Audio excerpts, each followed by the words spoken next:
তখনই গাছের পাতা জোরে জোরে নড়তে থাকে আর ভীষণ জোরে হাওয়ার জন্য প্রিয়াঙ্কা নিজের চোখ বন্ধ করে নেয়। ঠিক সেই সময় সেই আত্মা তার ওপর আক্রমণ করে। সে তাকে হাওয়ায় ছুঁড়ে মাটিতে ফেলে দেয়, যার ফলে কলসিতে থাকা দুধ অর্ধেক মাটিতে পড়ে যায়। প্রিয়াঙ্কা এটা দেখে ভয় পেয়ে যায়, কারণ ওর কাছে এটাই শেষ সুযোগ ছিল। সেই জন্য ও নিজের চোখ বন্ধ করে মরে যাওয়ার ভান করে। ওকে মরে পড়ে থাকা দেখে সেই আত্মা ওর কাছে চলে আসে আর জোরে জোরে হাসতে থাকে আর বলে,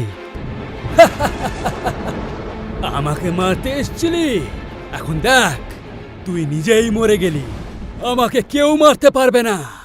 প্রিয়াঙ্কা আর রাহুল কলেজে পড়তো। ওদের মেডিকেল কলেজের ফাইনাল ইয়ার ছিল, যার জন্য ওদের নিজেদের বেস্ট প্রজেক্টটা দেওয়ার ছিল। এক্সাম হওয়ার কথা ছিল, আর ঠিক তার আগেই সিনিয়র ওদেরকে পাশের গ্রামে ট্রেনিংয়ের জন্য পাঠিয়েছিল। তুই এখানে বসে আছিস আর আমি তোকে কোথায় কোথায় খুঁজিনি বলতো? কিন্তু তুই আমাকে কেন খুঁজছিস? জলদি চল আমার সঙ্গে, আমার তোকে কিছু দেখানোর আছে।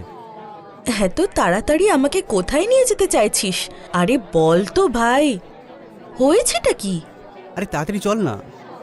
এই দেখ, প্রিয়াঙ্কা ড্যাশবোর্ডের ওপর নিজের আর রাহুলের নাম দেখে অবাক হয়ে যায়। ও বুঝতে পারছিল না যে ও এতে খুশি হবে না দুঃখ পাবে। এটা তো তোর আর আমার নাম দেখছি। পাশের গ্রামে আমাদের মানুষদের চেকআপের জন্য যেতে হবে, সেখানেই আমাদের ট্রেনিং হবে। এটাই তো আমার তোকে দেখানোর ছিল। আমাদের গ্রামটা তো তাও পাশে, অন্যদের গ্রাম তো অনেক দূরে দূরে। সবাইকে গ্রামের লোকেদের উপর টেস্ট করার জন্য পাঠানো হচ্ছে। সেটাই তো বুঝতে পারছি না আমি। গ্রামের মানুষদের তো বিভিন্ন ধরনের সমস্যা হয়ে থাকে, আর গ্রামের মানুষরা বোঝেও খুব কমই। ওনারা তো অন্ধবিশ্বাস আর লোকের মুখে শোনা কথাই বিশ্বাস করেন। ওনাদেরকে আমরা কিভাবে সামলাতে পারবো? আরে কিছু হবে না রে বাবা, চল তাড়াতাড়ি গ্রামে যাওয়ার জন্য তৈরি হই। রাহুল আর প্রিয়াঙ্কা পরের দিন সকালে গ্রামে যাওয়ার জন্য রওনা দেয়। ওখানে যখন তারা নিজেদের মেডিকেল কিট আর কোট পরে বেরোয়, তখন সবাই ওদের দেখতে থাকে। এরা তো আমাদের এমন করে দেখছে যেন সাত সকালে ভূত দেখেছে। সেটাই তো ভাবছি রে, কোথায় এসে ফেসে গেলাম। এখানে তো থাকার জন্য কোনো ভালো জায়গাও নেই দেখছি। সেই জন্য তো আমাদের ওদের সঙ্গে কথা বলতে হবে না? দাদা, একটু শুনবেন? দেখুন, আমরা এখানে মেডিকেল ক্যাম্প লাগানোর জন্য এসেছি, যেখানে আপনাদের সকলে বিনা পয়সায় চিকিৎসা হবে। কিন্তু আমাদের এখানে থাকার জন্য একটা ঘরের প্রয়োজন হবে, যেখানে আমরা নিজেদের জিনিসপত্র রাখতে পারি আর থাকতেও পারি। এখানে তো কারোর ঘরই খালি নেই। হ্যাঁ, এখানে গ্রামের মাঝামাঝি একটা ঘর আছে, যেটা অনেক বছরের পুরনো ঘর। ওখানে কেউ থাকেও না। তোমরা চাইলে ওখানে থাকতে পারো। কিন্তু কি? তখনই সেখানে আরেকজন ভদ্রলোক আসেন আর তাকে বলেন, তোমার কি মাথা খারাপ হয়ে গেছে? তুমি বাচ্চাগুলোকে ওই ভূতের বাড়িতে পাঠাচ্ছ? হ্যাঁ, ওই জন্যই তো আমি চুপ করে গেলাম না। আসল কথাটা কি? আপনি ওই ঘরের ব্যাপারে কথা বলতে বলতে এত ভয় পাচ্ছেন কেন? দেখুন, আসলে ব্যাপারটা হচ্ছে কি, ঘরটা তো এমনিতে ভালো, কিন্তু আর ওখানে কোনো অসুবিধাও নেই। কিন্তু ওখানে যেই রাত্রিবেলা থাকে বা ওখানে যায়, সে কখনো জ্যান্ত ফিরে আসে। ওই ঘরের চারিপাশে একটা আত্মা ঘোরাফেরা করে আর ও লোকেদের মেরে ফেলে। সেই জন্য ওই ঘরে আজ পর্যন্ত কেউ রাত্রিরে থাকার সাহস করেনি। আপনারা এই গ্রাম থেকে চলে যান, আমাদের কোনো চিকিৎসার দরকার নেই। যদি কোনো প্রয়োজন হয় আমরা নিজেরাই আপনাদের হাসপাতালে চলে আসব। আর এখানে দেখুন, কোনো ঘরও খালি নেই, আর যেটা খালি আছে সেটা অনেক ভয়ঙ্কর।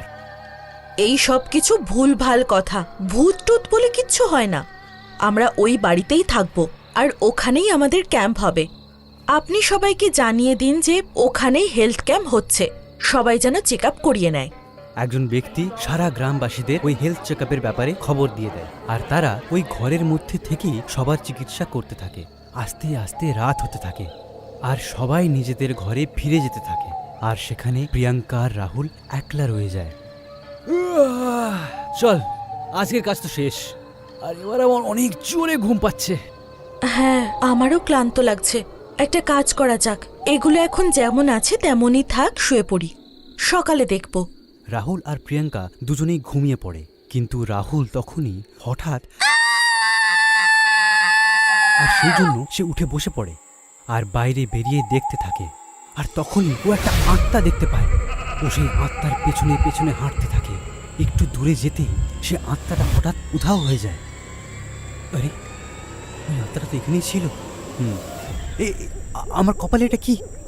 হ্যাঁ, এটা তো রক্ত। রাহুল ওপরের দিকে তাকাতেই দেখে সেই আত্মাটা ওর ওপরে এসে ওর উপরে আক্রমণ করে। রাহুল নিচের দিকে ঝুঁকে যায় আর সেখান থেকে পালিয়ে যায়।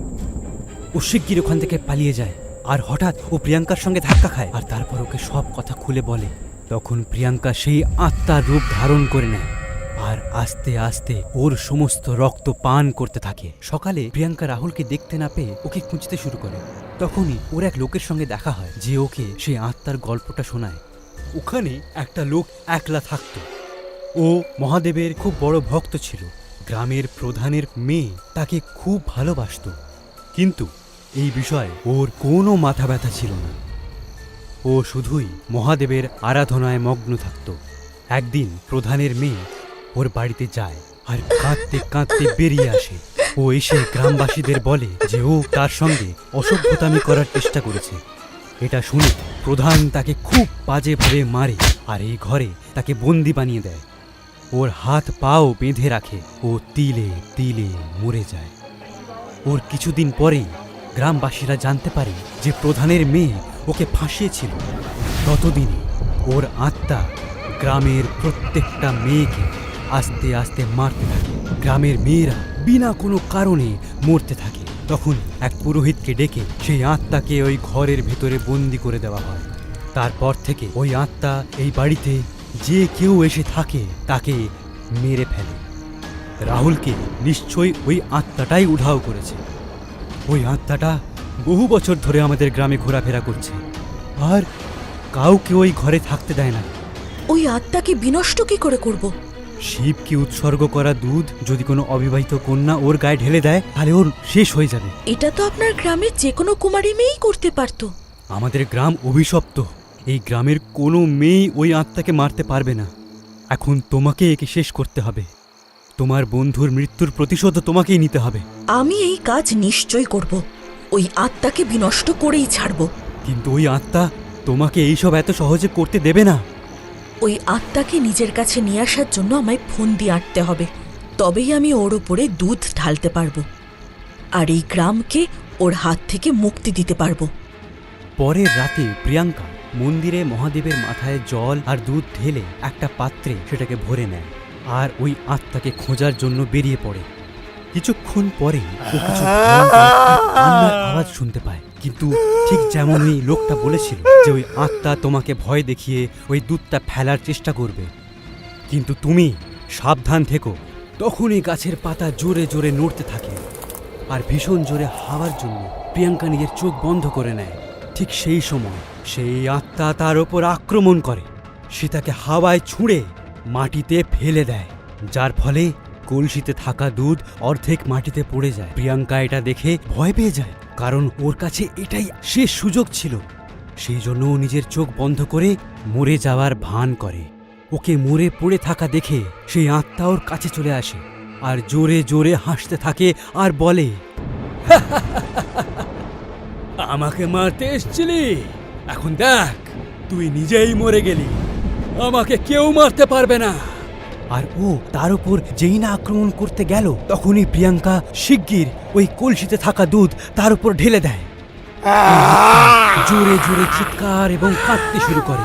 ওর চিৎকার শুনে সমস্ত গ্রামবাসীরা সেখানে চলে আসে আর আস্তে আস্তে সেই আত্মা ছাইতে পরিণত হয় আর নষ্ট হয়ে যায় আর পুরো গ্রাম সেই আত্মার থেকে মুক্তি পেয়ে যায়।